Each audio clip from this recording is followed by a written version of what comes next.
Let's talk about murdering journalists and war crimes. No, I am not talking about Ukraine.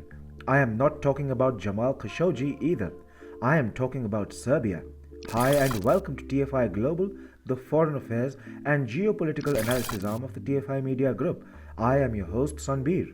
Let's begin. When Russia invaded Ukraine, the Western media expressed a sense of shock. The war has been described as the first armed conflict in Europe since the Second World War. Well, it is really a lie that the Ukraine war is the first such conflict. Throughout the 1990s, Yugoslavia wars raged in Europe, and the Western world committed some of the most brutal human rights violations, including the cold blooded murder of 16 journalists exactly 23 years ago.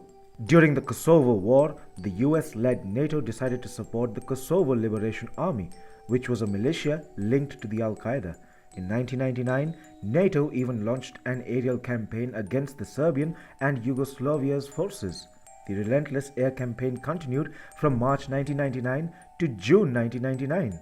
And on April 23, 1999, NATO went a bit too far when it targeted Radio Television of Serbia headquarters with a missile and murdered 16 journalists. So, did the West get sanctioned for murdering journalists? Obviously not. Tony Blair, Britain's then Prime Minister, defended the action.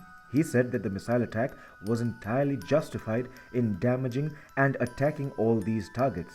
He added that those murdered were part of the apparatus of dictatorship and power of Slobodan Milosevic. The British Prime Minister also said that the responsibility for every single part of this action lies with the man, as in Milosevic, who has engaged in this policy of ethnic cleansing and must be stopped. NATO's military spokesperson, Air Commodore David Wilby, too declared that the RTS was a legitimate target which filled the airways with hate and with lies over the years. And yes, the United States too defended the action, and then Pentagon spokesperson Kenneth Bacon said, Serb TV is as much a part of Milosevic's murder machine as his military is. Ultimately, only one person was charged and punished for the death of 16 journalists, and it was the state broadcaster's general manager Dragoljub Milanovic. His crime? He didn't evacuate the building in time. Apparently, failing to evacuate people was deemed a bigger crime than bombing them. Today, US President Joe Biden may want to haul Saudi Crown Prince Mohammed bin Salman over the alleged killing of journalist Jamal Khashoggi, even though MBS denies being involved. However, the US-led NATO itself has the dubious distinction of confessing and defending the murder of 16 journalists. And the hypocrisy just gets louder when it comes to the Ukraine war. The US says that Russia's war against Ukraine is unjustified because it negates Ukrainian sovereignty. But then, what about the hundreds of thousands of Iraqis who were killed by the United States because the US government thought that Saddam Hussein had weapons of mass destruction? And Iraq is just the tip of the iceberg. What about Syria and what about Afghanistan?